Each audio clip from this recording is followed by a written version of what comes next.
Gracias a Dios por un día más que puede la iglesia reunirse en su nombre y enriquecerse de todas estas riquezas espirituales que no vamos a encontrar en ninguna otra parte, ¿verdad? Gracias a Dios por ello y corresponderle de la mejor manera cada uno de nosotros en su vida, como decía el hermano que dirigía la cena, cotidianamente, a diario. Somos cristianos no solamente el día de reunión, sino que a diario, en donde el Señor nos tenga. Bueno, el mensaje de esta oportunidad habla de algo bastante simple, algo sencillo. Me gusta siempre sorprender con algún tema que hace pensar algo nuevo, que hace un poco desarrollar, ¿no es cierto?, el espíritu.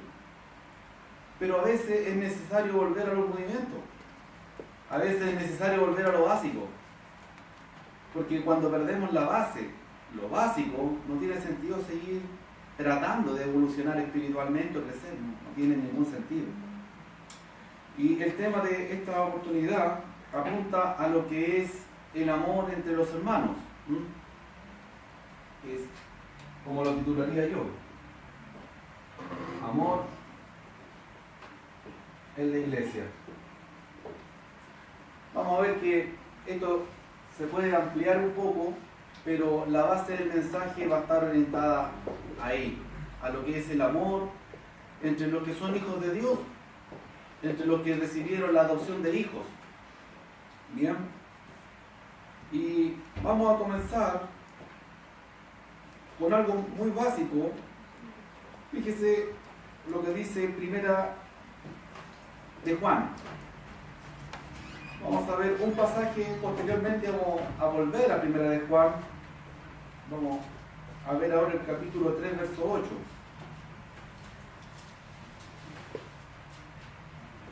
Vamos a tener esto en nuestra mente durante el mensaje. Este es como el versículo introductorio, el que nos va a hacer, como dice el chapulín, para las antenas. Fíjese lo que la palabra nos dice en este versículo. El que practica el pecado es del diablo, porque el diablo peca desde el principio. Para esto apareció el Hijo de Dios, para deshacer las obras del diablo. Y ahí, con su mirada láser, usted va a subrayar la segunda parte de este versículo. Para esto apareció el Hijo de Dios, para deshacer las obras del diablo, que son obras de la carne, que son todas obras que se oponen a la buena voluntad de Dios. Cristo apareció para deshacer todo lo que se opone a Dios. El pecado, por ejemplo, hace división entre la humanidad y Dios. El Señor viene a destruir todo lo malo, todo lo negativo, todo lo que es impedimento.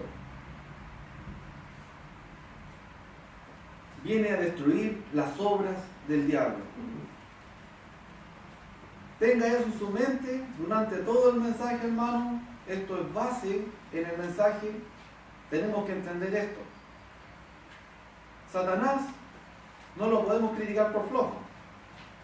No es flojo. Es súper esforzado.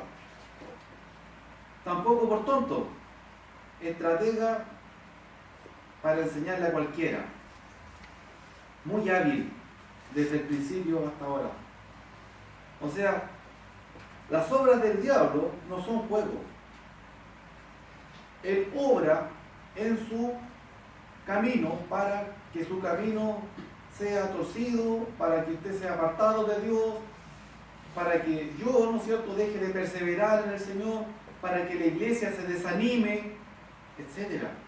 Ese es el trabajo, la obra del diablo, distinta o opuesta a la obra del Espíritu Santo, ¿no es cierto?, que nos anima, nos fortalece, nos guía a toda verdad, nos recuerda las cosas, etc. Es todo lo contrario. Satanás obra para que nuestro fin espiritual no sea un triunfo, sea un fracaso, para que seamos derrotados, en este camino espiritual que en Cristo, los que somos cristianos, hemos comenzado. Y para que los que no son aún cristianos, ojalá nunca lo comiencen. Esa es la obra del diablo, en pocas palabras, ese es el fin del diablo. Entonces, el Hijo de Dios vino para deshacer todo ello. ¿Cómo hace posible esto? Y vamos a ver no más de 3 versículos adicionales, porque la idea es simple, pero la práctica es la que cuesta, hermano. La práctica es la que cuesta. Imagínense, vamos a ver 3 versículos adicionales y se acaba el sermón. Porque no da para más entender. Lo que cuesta es practicar. Efesios capítulo 2 nos habla de la gran reconciliación. Podemos ir a Romanos, podemos ir a 1 Corintios, podemos ir a un montón de pasajes que nos van a hablar de distintos ángulos, lo mismo. Yo escogí Efesios. Capítulo 2. Versículos 14 al 16. Voy a tomar solamente esa porción. Usted va a entender en profundidad este pasaje, puede leer en su totalidad, ¿verdad?, el capítulo, la carta, etc. Pero para efectos de sermón, uno toma las ideas principales.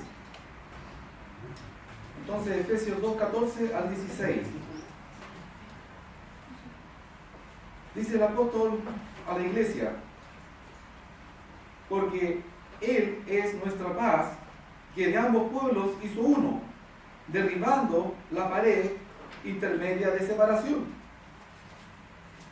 aboliendo en su carne las enemistades, la ley de los mandamientos expresados en ordenanzas, para crear en sí mismo de los dos un solo y nuevo hombre, haciendo la paz, y mediante la cruz reconciliar con Dios a ambos en un solo cuerpo, matando en ella las enemistades.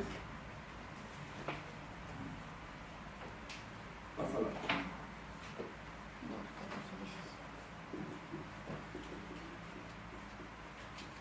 Efesios 2, 14 al 16. Fíjese palabras claves. Separación. Dice que viene a derribar una pared que hace separación. ¿No es cierto? Está en el versículo 14. Habla de enemistades. En el versículo siguiente, habla de enemistades. Habla de paz.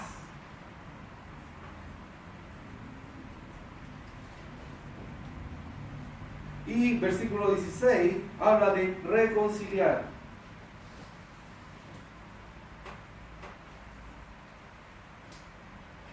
Cuando vemos estas palabras claves, ahí hay un propósito de Cristo viniendo a la cruz.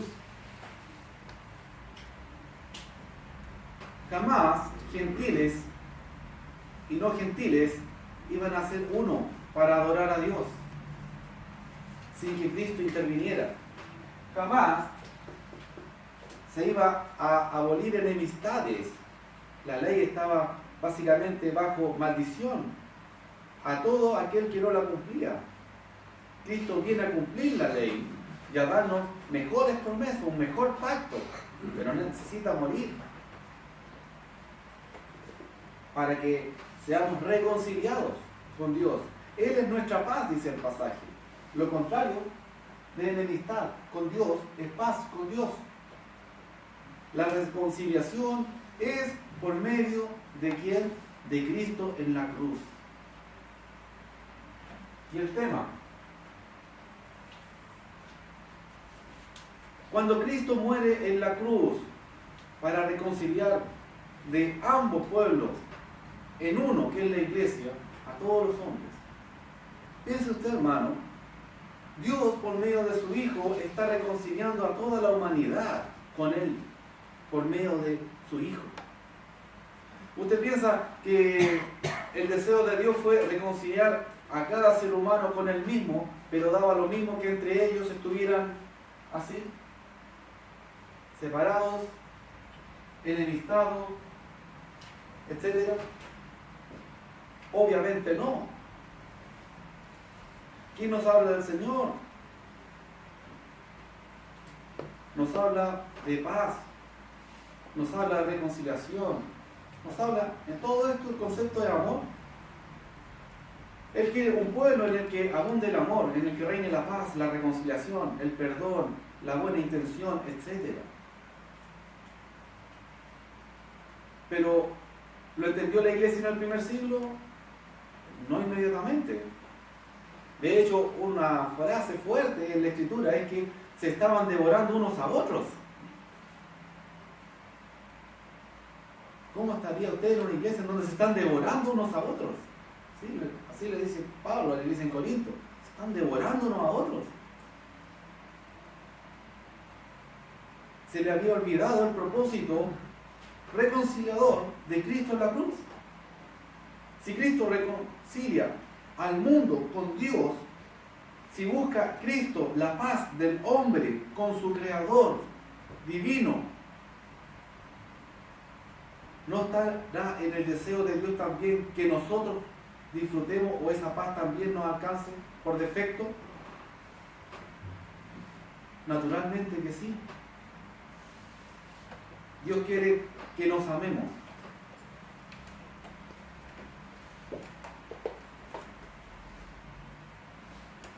La voluntad de Dios es que nos amemos. Vamos a ir a Juan, capítulo 13. Juan 13, 35. Mire qué categórico es Jesús para dejar esto explícito. No algo como que no, es que igual van a entenderlo. No, Cristo es enfático. Juan capítulo 13, verso 35.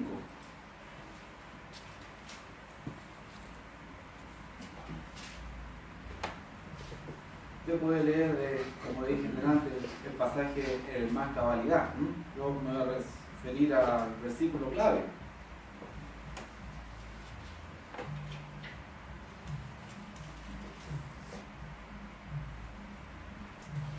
Esto hace eco con la oración de Jesús en Juan 17. Fíjese, Juan 13, 35. En esto conocerán todos que sois mis discípulos. Y detengámonos ahí en la mitad del versículo. Si Jesús hubiera dicho eso solamente, se hubiera prestado por un montón de interpretaciones, ¿verdad? ¿No lo cree usted?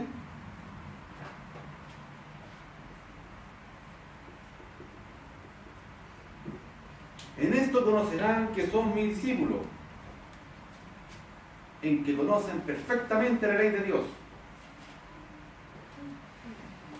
Los judíos no tenían mucho problema en esa parte,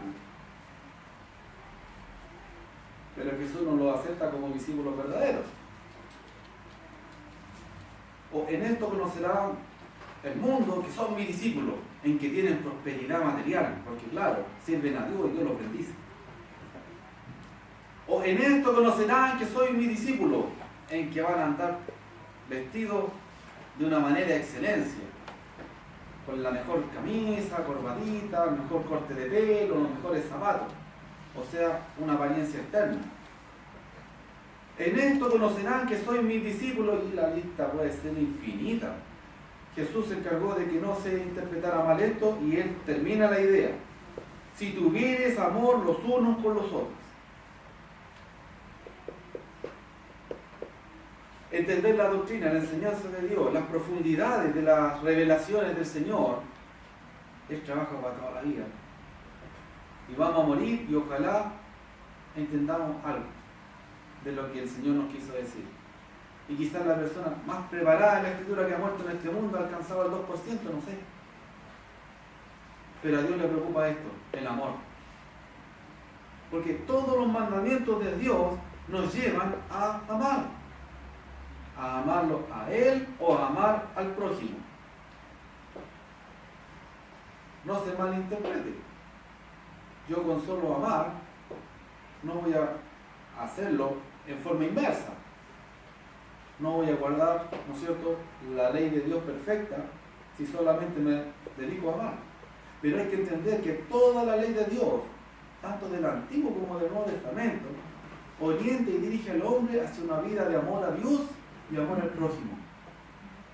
El mayor mandamiento, como lo explica el mismo Señor. Fíjese Juan 17:21, no puedo dejar de citar esto, cuando el Señor está orando, para que todos sean uno, como tú, oh Padre, en mí, yo en ti, que también ellos sean uno en nosotros, para que el mundo crea que tú me enviaste.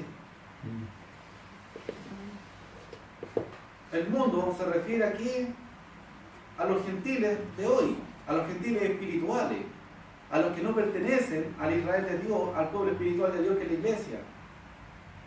El mundo, que tiene su rutina terrenal, ve a la iglesia, ve a los cristianos, y la Escritura nos dice que va, ¿no es cierto?, a creer que Jesús fue enviado por el Padre al ver el amor de estos cristianos, al ver el amor en la iglesia. Esto es lo que dice Jesús en la oración.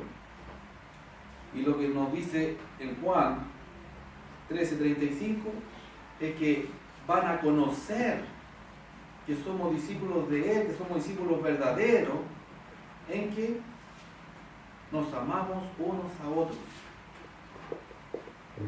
¿Hubieron divisiones en la iglesia primitiva? Sí. Disensiones, sí. Discusiones, sí. Pero ¿a qué nos llama Dios? A ser perfectos en su Hijo. Siempre vamos a tener cosas que estar resolviendo y mejorando en nuestro entendimiento de la Escritura, por ejemplo, en nuestro amar al prójimo, tanto al que es cristiano como al que no lo es, siempre. Y Dios quiere que esas dos cosas vayan creciendo juntas, porque solamente entendimiento es envanecimiento. Y no quiero ir a Pedro cuando dice que tiene la vista muy corta, es ciego, no entendió nada de lo que Dios le habló, de lo que había para leer y entender. Si no hay amor, no hay nada. 1 Corintios 13, no soy nada, no tengo nada sin amor. O sea, es un tema de importancia en la Escritura, el amor. Y en este versículo estamos hablando del amor entre los discípulos, porque en esto van a conocer que lo son, que son discípulos del Señor. Y ese mismo amor reflejado va a demostrar a otros que Jesús fue enviado por el Padre. No van a poder, el mundo que puede negar a Dios por la boca, realmente en su conciencia no va a poder negarlo. Porque es imposible que esto exista y que esto continúe si no es por obra de Dios. Porque humano no es. Entonces, aquí hablamos de reconciliación. Cristo quitó las enemistades, tuvo que echar abajo una pared de separación entre dos pueblos. Y ahora que esos dos pueblos son uno solo y se llama Iglesia del Señor Jesús, de repente empiezan albañiles espirituales a levantar paredes. O sea, quieren que el Señor venga de nuevo a hacer inmolar una cruz para volver a botar el muro. Salió caro echar abajo el muro. La sangre del Señor Jesús. Cada vez que usted o yo ponemos un ladrillo para empezar a levantar esa pared, estamos diciendo, la sangre tuya, Jesús, no fue suficiente. ¿Entendemos eso? Él vino a deshacer las obras del diablo. Odio, enemistad, contienda, envidia. La lista es muy larga y yo creo que no hay palabras para describir toda esa maldad que Satanás trata de transmitir a la humanidad en acciones, en sentimientos, en conductas.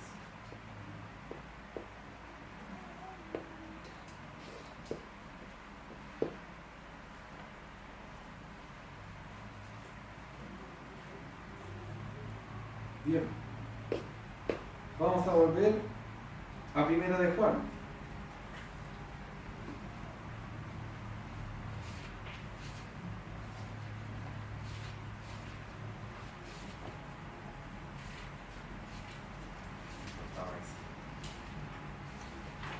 Vamos a ir al capítulo 4.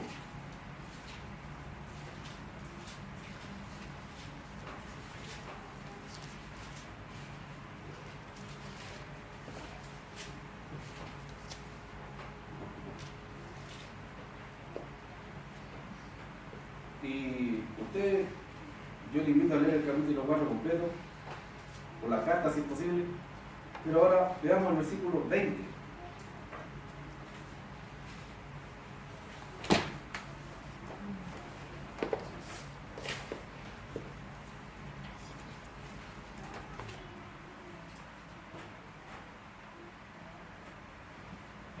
Si alguno dice yo amo a Dios y aborrece a su hermano, es mentiroso. Y Juan pudo haber llegado hasta ahí y punto, ¿verdad? Y es mentiroso y se acabó. O sea, es imposible que no ames a tu hermano si amas a Dios. Y punto. Más en el amor de Dios, Juan desarrolla esa idea para que tengamos profundidad, para que tengamos entendimiento en esto. Y él agrega, pues el que no ama a su hermano a quien ha visto, lo vea, tiene necesidad, tiene deficiencia, qué sé yo. ¿Cómo puede amar a Dios que no ha visto? A un Dios invisible que amamos por fe. A Dios lo amamos por fe.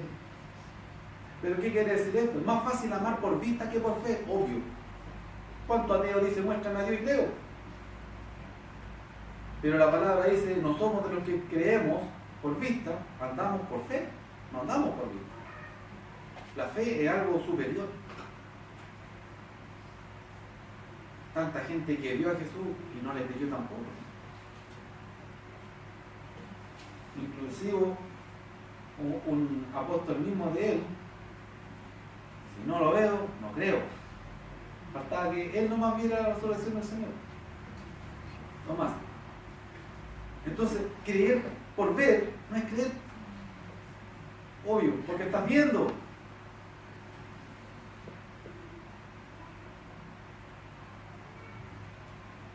Aquí la palabra dice, si no amas a tu hermano que ves, va a ser imposible que ames a Dios que no ves. Si no tienes la capacidad de ver al hermano que está en necesidad al lado tuyo, a veces necesidad de qué? De una corrección. Y uno le llama la atención al hermano, pucha, si me amáis, ¿por qué me retáis? Claro, porque te amo. Porque esa es la palabra, porque si no te amo, me quedo callado, total, perdís tú, me da lo mismo. Pues la Biblia nos habla a nosotros de ser los atalayas, de los hermanos menores, quizás de igual estatura y hasta los mayores. Si vemos algo en desaveniencia con la palabra, estamos llamados a llamar la atención. Eso es agradable delante de Dios, siempre con amor. En Gálatas 6, siempre con amor, considerándonos nosotros mismos, pero no quedarnos callados. Esto no es amor. Quizá el hermano puede tener otro tipo de necesidades. Si no nos interesamos en los hermanos, nunca las vamos a conocer. Y el secreto de ser pueblo de Dios es que suplimos cada uno las necesidades del otro, porque un hermano puede tener quizá una necesidad económica, otra quizá algo emocional, otra quizá de desánimo, otra de entender en mejor profundidad la doctrina. Y claro, el que quizá más preparado en la doctrina, quizá pueda ayudar al hermano que está bien económicamente y así. Y la idea es que uno suple las necesidades de otro, sin pasar por el abuso. Por cierto, que eso pasó en la iglesia primitiva, la iglesia de los tesalonicenses pasó eso, en las dos cartas y énfasis a eso, ¿se entiende? Pero, en el buen sentido, cada uno de nosotros está llamado a suplir las necesidades del otro. Si yo me preocupo de las necesidades de mi hermano, hay otro hermano que se está también preocupando de las necesidades mías, cualquiera sea. Y así funciona esta familia espiritual, en amor.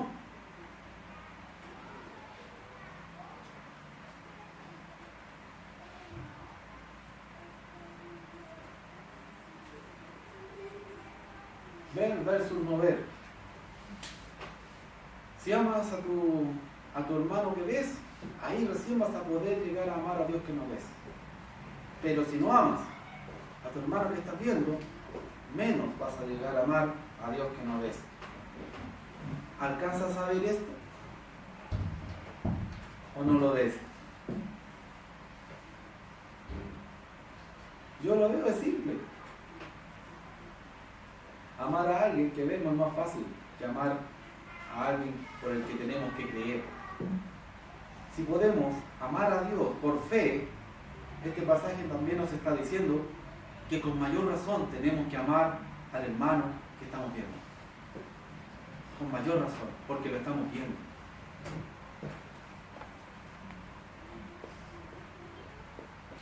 Siempre va a haber un problema en la iglesia por la parte humana.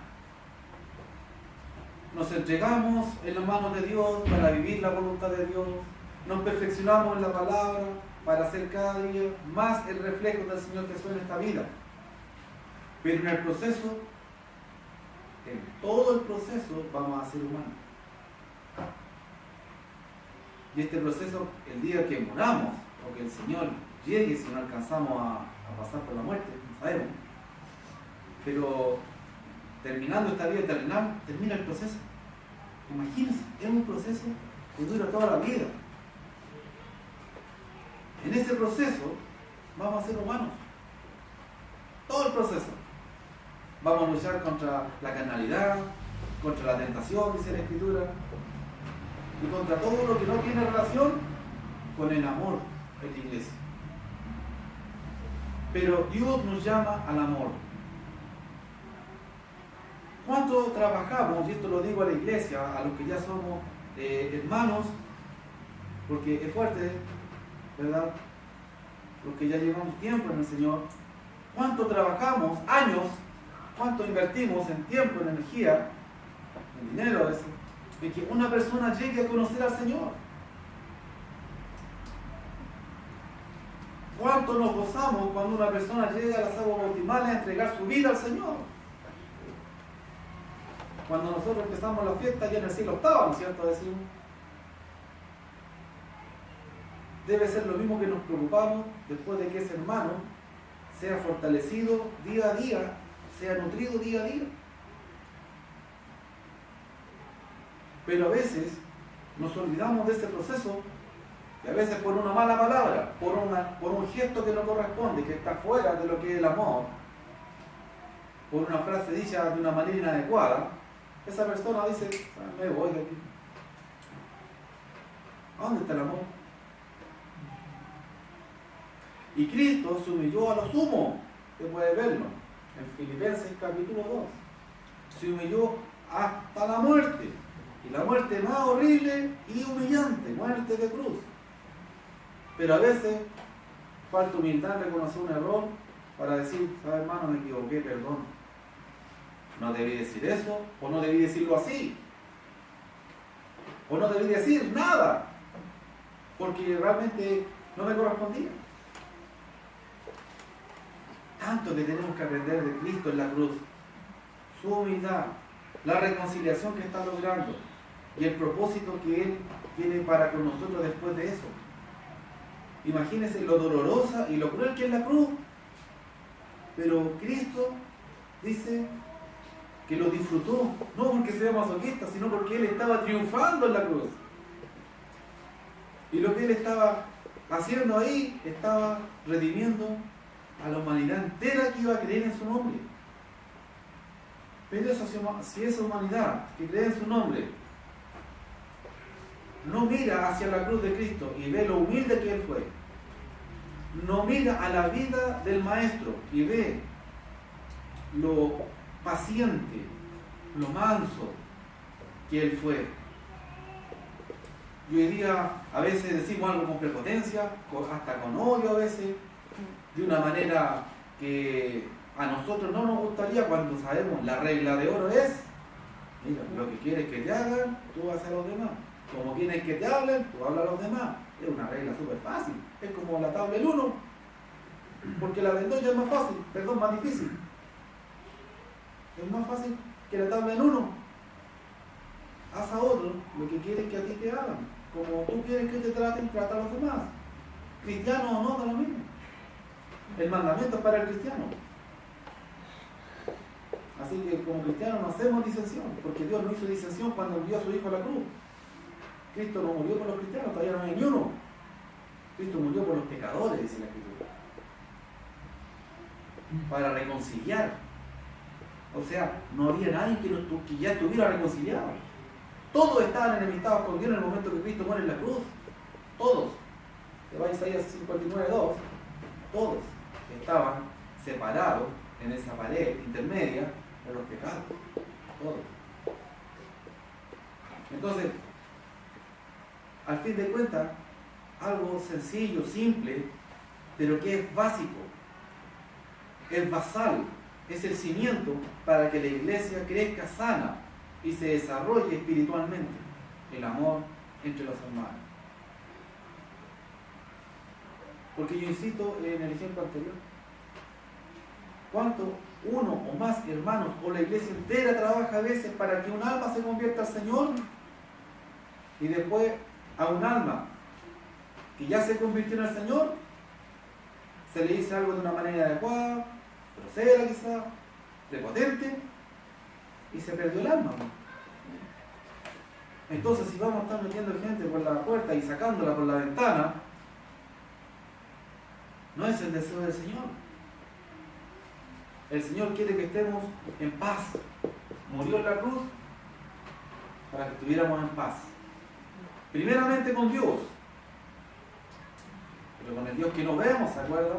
Entonces con mayor razón con el que vemos al lado. La Biblia sabe y nos dice, estar en paz con todo en cuanto dependa de vosotros. Hay personas que nacieron para estar en paz con los demás. Bien, los cristianos no son ninguna ley. Pero si depende de mí estar en paz con alguien, es mandamiento de Dios estar en paz con ese alguien. Si es necesario humillarme, me humillaré. Si es necesario cualquier cosa que lastime mi orgullo, la absorberé, etc. ¿Por qué? Porque hay algo más grande. Hay un Hijo de Dios en la cruz de Cristo derramando su sangre para que yo alcanzara ese estado. Y si Cristo murió en la cruz para que el Padre me perdonara, el Señor no se quedó mudo, es decir, cuando le dicen, Señor, ¿por qué no nos enseña a orar? Y en una oración tan corta, una frase tan clave como, perdónanos como nosotros perdonamos. Ay, que nos metió en conflicto el Señor ahí. Ay, a esta persona no la puedo perdonar. Ay, tú mismo te estás poniendo a prueba con Dios. Dios puede perdonar que mataron a su hijo en una cruz. ¿Y qué fue lo tan grande que te hicieron a ti que no lo puedes perdonar? Porque si el orgullo en ti es más grande que la cruz del Señor, no vas a triunfar espiritualmente. Lo más grande en tu vida tiene que ser la obra redentora de Cristo en la cruz, cuando estaba deshaciendo todas las obras del diablo. Y si queremos ser ayudantes del diablo, vamos a tener problemas, porque el Señor vino a destruir las obras del diablo. Y si nosotros insistimos en hacer la pega del diablo, vamos a ser destruidos juntamente con esas obras, hermanos. El Señor no va a tolerar la falta de amor, la falta de perdón. El Señor no va a tolerar la falta de misericordia.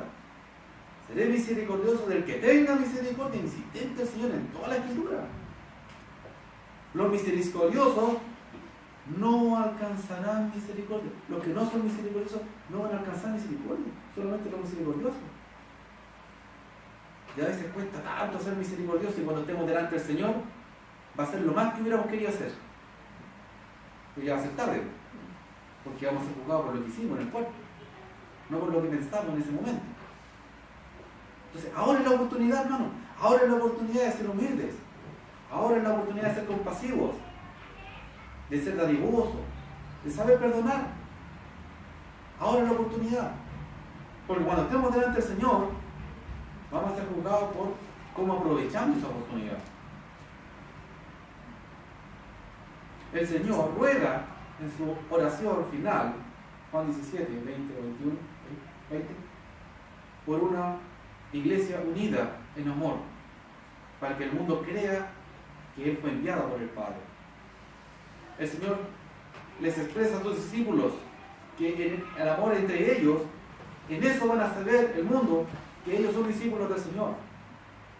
El Señor nos advierte que es prácticamente imposible amar a Dios que no demos si no somos capaces de amar al hermano que tenemos al lado. No hay ninguna epístola del Nuevo Testamento que no nos hable de la obra reconciliadora del Señor Jesús. Ninguna. Todas ponen exaltación en la obra redentora del Señor, en redimirnos, en reconciliarnos con el Señor. Si somos tan ciegos y no vemos eso, no estamos viendo lo que Dios quiere hacer con nuestra vida.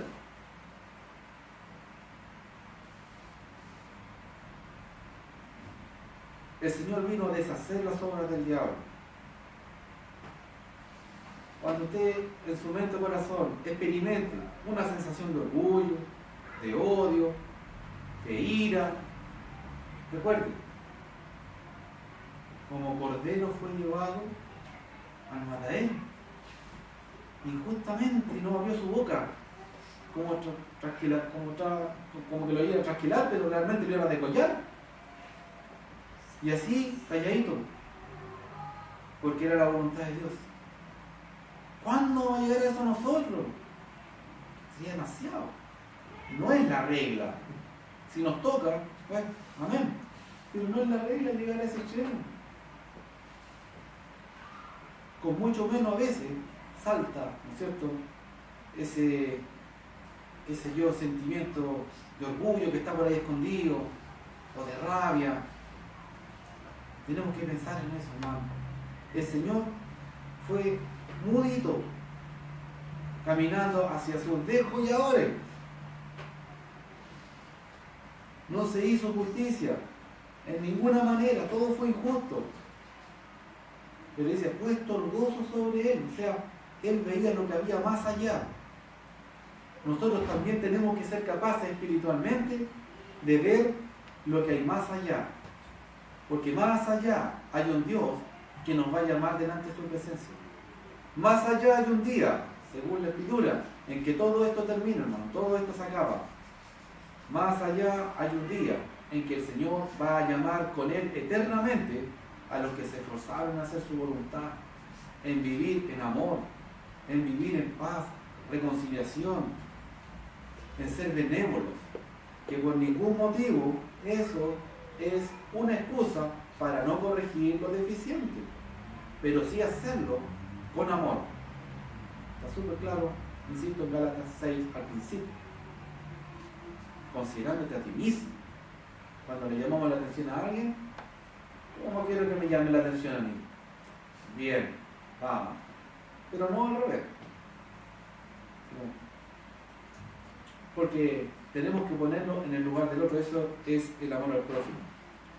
Y si el amor a Dios es lo más grande, entendamos estas cosas que son básicas. 3 o 4 versículos. Pero inundan la Escritura, el amor de Dios. Lo inunda.